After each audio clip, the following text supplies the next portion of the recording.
Well, let's talk about some of the options for backgrounds for green screen. Creative things that we can do depending on what we're trying to produce and why we need to use a green screen. Of course, the best backgrounds ever are the real live ones when you're in the jungles of Thailand and there's elephants behind you. But we're a long way from that right now. But another great thing, this is the oldest trick in the book for green screening, and that is that you can talk to yourself. Hey, yeah, see what I mean? Yeah, what's up? There you are. Could you get my iPad for me? My iPad, it's right over there on the desk. Sure, hang on, I'll be right back. Thank you. Before we talk about backgrounds, I want to talk a bit about camera setup because it's really important to getting a good green screen key out. I'm using the Canon M50 and a Sigma 30mm lens, which I absolutely love. The Canon M50 is made for 100 ISO or ISO, and 100 is at the very bottom of the scale. Now, ISO, what it really is the sensitivity to light. Back in the film days, we would shoot with 100 outside, outdoors with sunshine, and then if you were in darker situations, you would get up to like a 400 ISO film, so that it would be more sensitive to light. So you want to find out what your camera's built for. There is an optimum ISO, and for the M50 it is 100. And so actually tonight I've got it set on 200 because I just don't have any light in here. The sun's gone down. But that'll help you, because if you go too high, well, not so much anymore. We've got really good cameras now, but back in the day, if you went too high on your ISO, you would get graininess, you know, the purple and blue, red dots that kind of wiggle around in your video. So you want to keep that down as low as possible to get a clean picture. And then the next thing you want to do is have your f-stop wide open. So this Sigma lens is a 1.4 f-stop, and you open that right up to let as much light in as possible. But the real key, the real goal of that, or the purpose of that, is to have a narrow depth of field.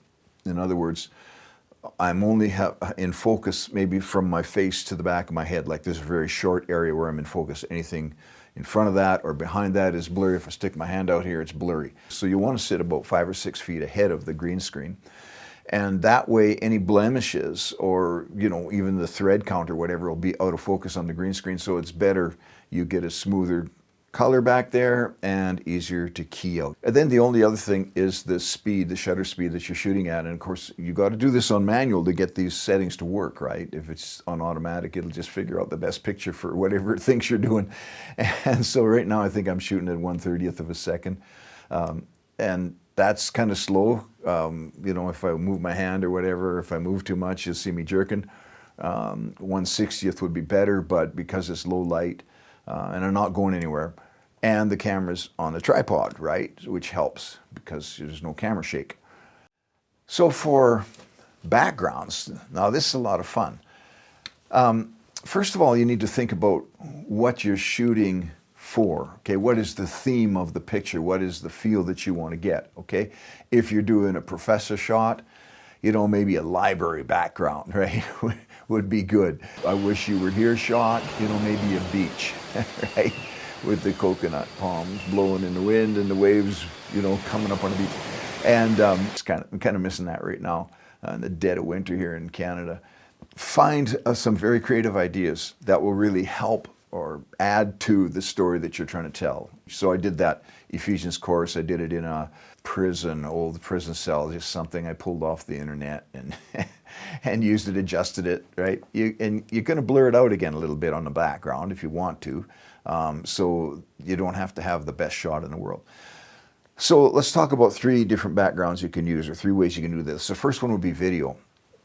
To do video background, you've got to really think ahead, because you've got to have it shot from a tripod. You can't have it moving. Otherwise, you'll look silly if the background's jiggling and you're not. You need to do it on a tripod and plan it ahead, and it needs to be long enough, right? Now, it's possible to loop it, Could steal some stuff off of YouTube or whatever. If you've got an iPad that's just really quick and easy, rather than downloading from YouTube, just do a screenshot. Just choose the highest resolution that's on the video. If it's not 1080p, then probably don't use it.